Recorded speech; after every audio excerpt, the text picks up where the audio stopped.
Yo, what up, people? It's the COOP here. Today we're talking about the Souls-like genre, and specifically Lies of P and Lords of the Fallen, which are both coming out very soon. Lies of P is coming out, early access is this Friday. I'm going to be streaming it, by the way. You should come and say hi and watch me stream it. And Lords of the Fallen is coming out on October 13th. So why are we kind of pausing to talk about the Souls-like genre in general with these two titles and not the many other Souls-like titles that have come before? Well, the first thing that I want to say is that innovation and competition are really good in the Souls-like space. The truth is, we haven't had games that have truly competed and innovated when it comes to Dark Souls-like titles, with maybe the one exception being Neo, but those games really weren't for me personally. The reason that I'm personally excited is that I see Lies of P as a legitimate competitor to a game like Bloodborne. I think people have been looking for a single-player focused experience that focuses really on atmosphere and kind of genre in the same way that Bloodborne did. Seems like Lies of P is really going to be that. Early reviews are already in, and it's getting 8s, 9s, which is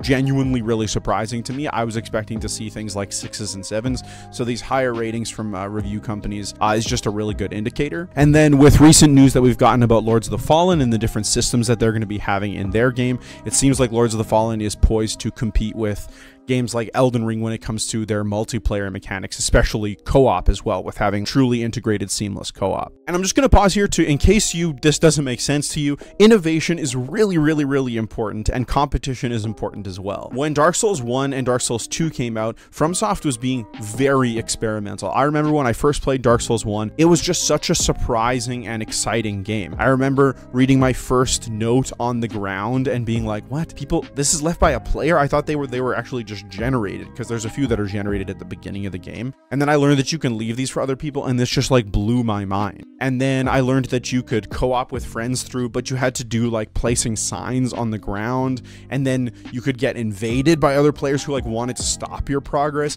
I remember learning about those things and literally being mind blown. Like, no one was doing stuff like that. Like real seamless integration of PvP and the elements, that was not happening at that time at all. Dark Souls 2 innovated in a whole bunch of different ways, and I can't even get into all of them without making that its own video. But basically, well, the one that sticks out to me is the bonfire ascetic. I think is a really cool PvE item that I would love to see somebody take that and bring the idea of respawning a boss and making an area harder for yourself to get more rewards. Genius. Really cool idea. But I think that none of us can really deny that when it comes to mechanics, when it comes to innovation, there hasn't been these kind of big changes since probably Dark Souls 2.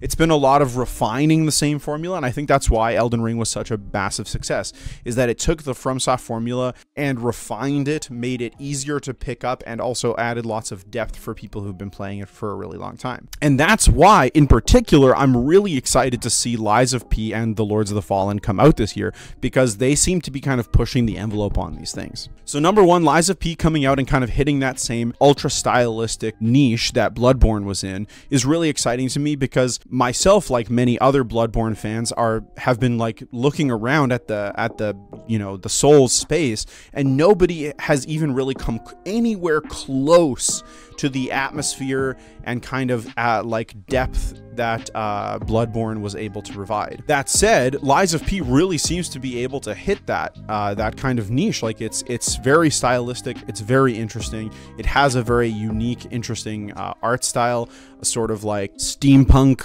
French Revolution thing, and seems to really be pulling it off, and I'm really excited to kind of jump into that world and learn about its lore and stuff. And it also seems to be doing a very Bloodborne style thing, where it's really doing a innovation in the way that you do your weapons. So the weapons in Lies of P are combo weapons, so you get all these different weapons, and then you can switch like the blade part and the hilt part of all of the different weapons. Just so many different combinations that you can make with both of those things is just a really exciting mechanic. That alone for me is why I'm going to try playing that game, because I just think the idea of putting a greatsword on a rapier hilt and then using the rapier moveset with a greatsword's length is just really cool. I would I don't know, that whole idea just seems really cool to me. And it reminds me of the kind of joy that I felt when I first tried trick weapons, and how it was really fun to have these weapons that could morph between two different forms. And obviously I already made a video on the Lords of the Fallen right here, and why it's really exciting that they are innovating with all of these multiplayer features, so I won't go into super detail about why that's really exciting. Suffice it to say, PvP rewards, seamless co-oping with each other, unlockable rewards for actually participating in the PvP systems are all really exciting to me, because the idea that you are rewarding a player base for trying something that the player base genuinely seems to struggle with getting into is just a really good idea. PvP, even online co-op, seems to be a kind of a more minor part of the actual game's infrastructure. So I'm really excited to see rewards for doing those features, because people need help trying them out and to get over that kind of initial hurdle of actually trying it and seeing whether it's fun or not. That plus a bunch of other kind of mechanics that they've added to the game, like shifting between Umbral and Axiom, and that being part of the puzzle mechanics, I think is a really fun puzzle gimmick that will hopefully be cool and interesting throughout the whole game. But in the end, to me personally, it doesn't really matter whether Lies of P or the Lords of the Fallen are 10 out of 10s or even really able to stand up to a game like Elden Ring. It matters that they exist and that they do well enough to be considered competition for a game like Elden Ring. And the reason that I say that is I just want to see FromSoft forced to genuinely take a look at its systems and improve them. And I think that that's already what FromSoft is realizing with the success of Elden Ring and with these major competitors in this space. FromSoft is going to have to look at the games that they're making right now and make sure that they are truly innovative and that they're actually fully featured games. And now they have the budget to really do that with a AAA emphasis. This is a really crazy year for gaming, period, with games like Baldur's Gate, Armored Core coming out as well.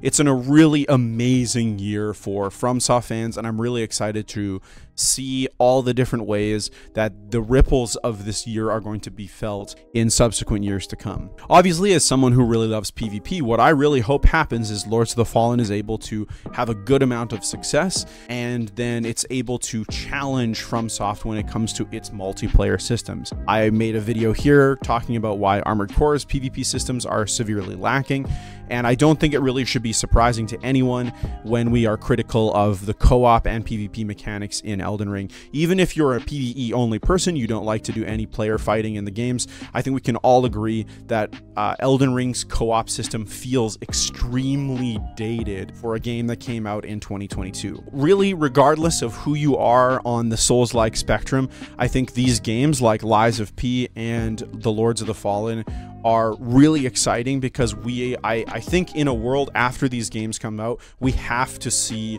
FromSoft innovating. I think FromSoft will really shoot itself in the foot and probably hurt its own profit if it's unable to do something that is truly innovative with its next title. Just for example, if we don't see FromSoft doing seamless co-op in its next title, that's not gonna, like, everybody knows, like, you know what I mean? Like, everybody's already like looking at that. Like, even the people who really love Elden Ring and loved co-oping through it together, they're very critical of that.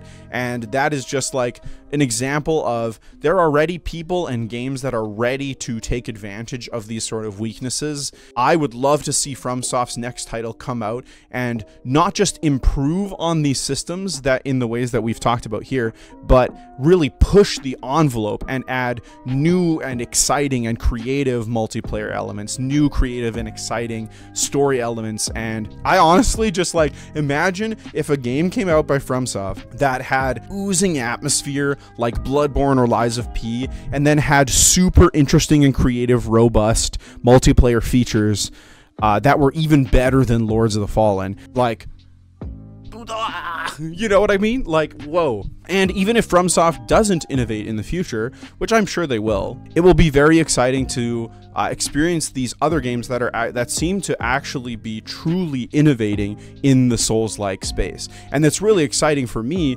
because now I get to experience all these different companies' takes on this formula, but including real innovation, not just kind of copy-pasting the same thing over and over again. So there you go. That's why I'm really excited for both Lies of P and Lords of the Fallen, which are both coming out very soon. Be sure to stop by stream again this Friday. to watch the Lies of P playthrough. I know a lot of people have questions about it, so you're going to want to come by because we have early access and we're going to be playing that on Friday.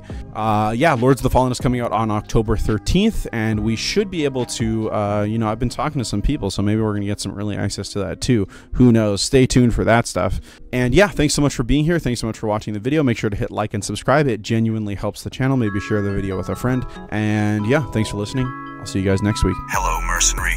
Consider clicking that like button and absolutely annihilating that subscribe button because the COOP is based. Handler Walter, out.